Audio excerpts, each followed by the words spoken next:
Durgapur station থেকে coalfield express ধরে যাচ্ছি হাওড়া। হাওড়া স্টেশনে 18 নম্বর প্ল্যাটফর্ম থেকে 12277 হাওড়া-পুরী শতাব্দী এক্সপ্রেস ট্রেনটি নির্ধারিত সময়ে ছেড়েছে। ট্রেনে উঠে পেয়ে গেলাম ইভিনিং স্ন্যাক, গরম গরম খাস্তা, কচুরি আর চা। দারুণ লাগলো খেতে। ট্রেন এগিয়ে চলেছে গন্তব্যের দিকে। সময় মতো আমরা পেয়ে গেলাম রাতের ডিনার। রাতের ডিনারে প্রত্যেকটা খাবারই খুবই ভালো ছিল আর গরম ছিল। আমাদের কোনো খাবার নিয়ে অসুবিধে হয়নি। ট্রেন এগিয়ে চলেছে গন্তব্যের দিকে। সময় মতো আমরা পেয়ে গেলাম আইসক্রিম।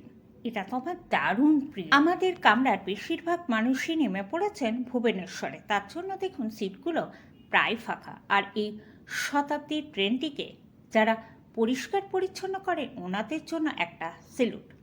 আমরা পুরী স্টেশনে নেমে একটি অটো ধরে এগিয়ে যাচ্ছি হোটেলের দিকে। আর এই মন্দিরটার নাম কি